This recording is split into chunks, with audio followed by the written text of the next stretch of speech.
அனைவருக்கும் வணக்கம். எது சொல்றதுன்னு எனக்கு தெரியாது. ஆனா விஜய் பத்தி எனக்கு நிறைய சொல்ல வேண்டியது இருக்கு. ஆனா டைம் இல்லை.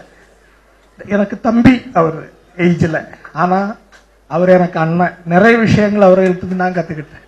என்னை பத்தி பொதுவா சொல்லுவாங்க, நான் ரொம்ப பொறுமை உள்ளவன், பேஷன்ஸ் உள்ளவன் சொல்லுவாங்க. என்னை விட பொறுமையும் பேஷன்ஸும் இருக்கிற ஒரே ஒரு ஆள சினிமாவில் நான் பார்த்திருக்கிறது விஜய் தான்.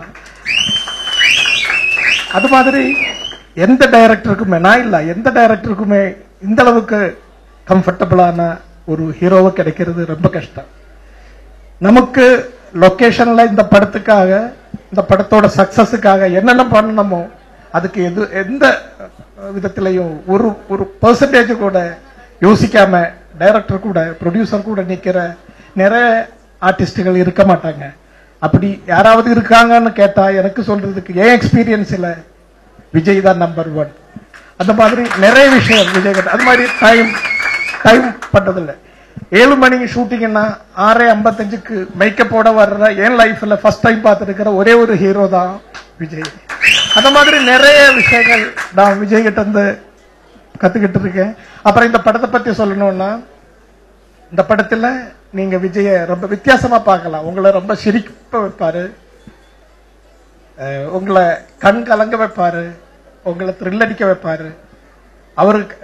அவர் கரியர்ல இது ஒரு வித்தியாசமான படம். இந்த படத்தை நீங்க நிச்சயம் ஏற்றுக்கொள்ளணும். அது நீங்க எல்லாரும் பார்த்து ரசிக்கணும். அது மாதிரி பத்திரிகைக்காரங்க, சேனல்காரங்க எல்லாரும் இந்த படத்துக்கு நல்லா சப்போர்ட் பண்ணணும். அதுக்காக கேட்டுக்கிட்டு நான் எல்லாருக்கும் நன்றி வணக்கம் சொல்லிக்கிட்டு விடைவாங்கிறேன். நன்றி, வணக்கம். மேடையில் இருக்கும் பெரியோர்களுக்கும், வந்திருக்கும் பத்திரிகை நண்பர்களுக்கும், வந்திருக்கும் டிவி சேனல்ஸ் நண்பர்களுக்கும், என் நெஞ்சில் குடியிருக்கும் என் அன்பான ரசிகர்களுக்கும் எல்லாருக்கும் வணக்கம். அதாவது இது நேற்று ஈவினிங் பேப்பரில் ஒரு ஆட் ஒன்று வந்துச்சு. காவலன் படத்தினுடைய வெற்றிக்காக இந்த ஹெல்ப் பண்ணுறோம் அப்படின்றது. அதுக்காக மட்டும் இல்லை, உண்மையிலே மனசார இந்த மழையில் பாதிக்கப்பட்டவங்களுக்கு நான் ஹெல்ப் பண்ணணும்னு நினச்சதான் இது. அதில் இந்த காவலன் படத்தினுடைய ட்ரெய்லர் ஃபங்க்ஷனை நாங்கள் கூட சேர்த்துக்கிட்டோம். ஒரு நல்ல காரியம் பண்ணும்போது இந்த விஷயத்த கூட சேர்ந்து பண்ணதில் எனக்கு ரொம்ப சந்தோஷம். சித்திக் சார் எல்லாருக்குமே தெரியும், எல்லாரும் சொன்னாங்க ஃப்ரெண்ட்ஸ் படம் இன்னும் மறக்க முடியாது. அது மாதிரி இந்த படம் நான் இப்போ தான் ரீசெண்டாக பார்த்தேன். காவலன் படத்தை எனக்கு ரொம்ப திருப்தியாக இருக்கு. ஆக்சுவலாக ஒரு 2 இயர்ஸ் முன்னாடியே சார்கிட்ட இந்த கதையை கேட்டு பண்ண வேண்டியது. ஆனால் அந்த நிலைமையில் என்னால் பண்ண முடியல. ஸோ அதுக்கப்புறம் ஒரு மலையாளத்தில் பாடி கார்டன் பண்ணி அது சக்ஸஸ் ஆகி இப்போ 2 பேருக்குமே அது ஒரு பெரிய ஹெல்ப்ஃபுல்லாக இருந்துச்சு. எனக்கு ரொம்ப பிடிச்சது அந்த படத்தில், அந்த படத்தினுடைய லாஸ்ட் ஒரு 20 மினிட்ஸ். நிறைய படங்களில் நான் நிறைய ட்விஸ்ட் அண்ட் டர்ன்ஸ் நான் பார்த்துருக்கேன். பட் இந்த படத்தில் வர அந்த ட்விஸ்ட் எதிர்பார்க்காத ஒன்று. உண்மையிலே ஒரு ஹார்ட் பிரேக்கிங்கான ஒரு விஷயம்னு சொல்லுவாங்க. அது ஒரு சில படங்கள்ல அமையும். குறிப்பிட்டு சொல்லப்போனால் ஒரு காதலுக்கு மரியாதையினுடைய கிளைமேக்ஸில் ஒரு என்ன ஃபீல் எனக்கு வந்துச்சோ அதே ஃபீல் எனக்கு இந்த படம் பார்க்கும்போது கிளைமேக்ஸில் வந்துச்சு. உங்கள் எல்லாருக்கும் அந்த ஒரு ஃபீல் வரும்ன்ட்டு நான் நம்புகிறேன். உண்மையிலே என்ன ரொம்ப வித்தியாசமாக இந்த படத்தில் காட்டியிருக்காங்க. ஏகா என்னை அழகாக காட்டுறது ரொம்ப கஷ்டமான விஷயம்.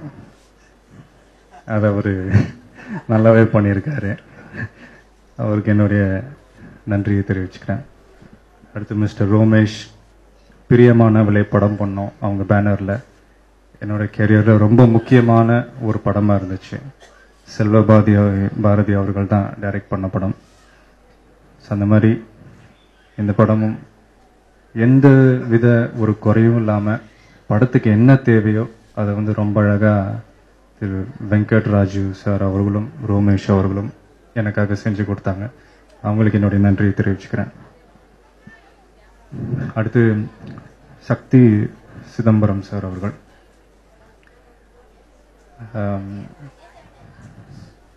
இது நான் சொல்லாமா இல்லையான்னு தெரியல. இந்த படம் வந்து அவங்க வாங்குறாங்க, அவங்க டோட்டலாக டிஸ்ட்ரிபியூட் பண்ணுறாங்கன்ட்டு எனக்கு சொன்ன உடனே நிறையா பேர் என்னை டிஸ்கரேஜ் பண்ணாங்க. ஆனால் இவங்க தான் பண்ணணும், இவங்க தான் படம் ரிலீஸ் பண்ணணுன்றதெல்லாம் கிடையாது. சினிமாவில் யார் வேணாலும் படங்கள் எடுத்து ரிலீஸ் பண்ணலாம். என்னன்னா 100% அவங்க மனசில் அந்த ப்ராஜெக்டை அவங்க லவ் பண்ணணும்.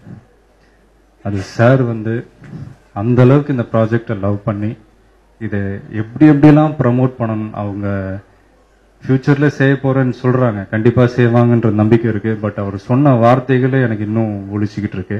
அதுவே எனக்கு ஒரு மிகப்பெரிய ஒரு டானிக்காக இருந்துச்சு. ஸோ இந்த மாதிரி இந்த படம் மட்டும் இல்லை சார், நீங்கள் உங்கள் சினிமா பேரடைஸ் மூலயமா நிறைய படங்கள் வாங்கி நிறைய வெற்றி படம் நீங்கள் வந்து ரிலீஸ் பண்ணணும்.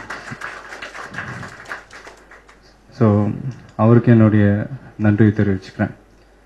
அடுத்து இந்த ஃபங்க்ஷனை ஏற்பாடு பண்ண ஒரு சின்ன 1 or 2 டேஸில் தான் இதை ஏற்பாடு பண்ணாங்க. என்னுடைய அப்பாவுக்கும் செல்வகுமார் அவர்களுக்கும் ரசிகர் மன்றத்தைச் சேர்ந்த அத்தனை நண்பர்களுக்கும் என்னுடைய நன்றியை தெரிவிச்சுக்கிறேன். Thanks. Yeah, let's do this.